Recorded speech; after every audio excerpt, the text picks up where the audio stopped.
Hey guys, what's up? It's Rygar the Destroyer, and today we are doing another episode of the Q&A series. Now, as always, if you have a question that you'd like to be answered in next week's video, go ahead and throw it down in the comment section, and make sure you stay till the end because I always ask you guys a question that will also be talked about next week. So let's go ahead and jump on in. Our first question comes from Ufergang 101. They ask, do you have any AT-AT toys or the AT-ST or any other type of walker? Now, unfortunately, I don't have an AT-AT. I think, like everybody else, I would love to have one in the collection, and hopefully someday I'll manage to get my hands on one, but for right now, I don't have one. I do, however, have 3 AT-STs. I don't normally buy doubles of stuff, but I managed to buy some of those Walmart exclusive AT-ST walkers, new in the box at, I think it was Ross or something, for like 10 bucks a piece, and I just couldn't pass them up for that price. I couldn't leave them on the shelf there.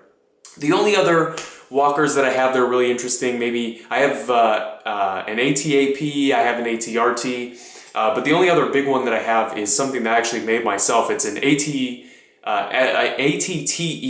that I made. It's 1/18 scale, and maybe someday I'll show that off on the channel. But it's pretty big. It's like this big. So maybe I'll show that off at some point.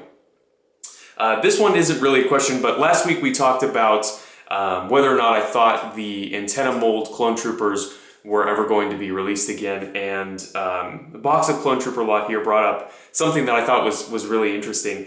They say it's a pity that the antenna mold probably won't be released again, but I hope they will be resold like a retro collection someday, and I would absolutely love that. I mean, just the thought of the Star Wars line going on long enough that you know, the figures from, you know, like the 2010s could be re-released on retro cards is super cool. I mean, obviously they're doing that with the Kenner figures now.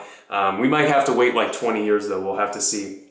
So last week I asked you guys what figure you would want to be remade and released in the vintage collection lineup, and I got a couple responses here. The first one is from Captain Rex. They say, I would say a new K2SO. I know he is a fairly recent release, but the articulation was pretty terrible and they could have done a much better job.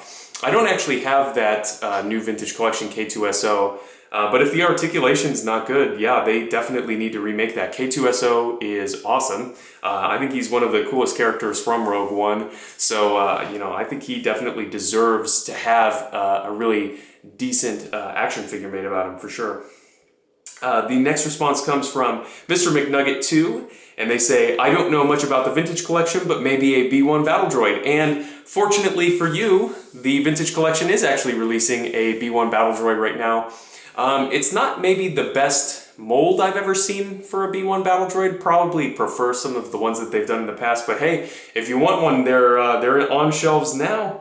Yeah, so definitely check that out. I think that's all we got there for this week. Pretty short episode overall, but the question that I have for you guys to answer next week is a pretty simple one, and it's, what's your favorite Star Wars vehicle? Let me know, and we'll talk about it next week. Like always, thank you guys so much for leaving your comments and questions. I really do love making this series. I always have a ton of fun answering your questions and talking back and forth with you guys. So thank you guys so much for watching, and I guess I'll see you later.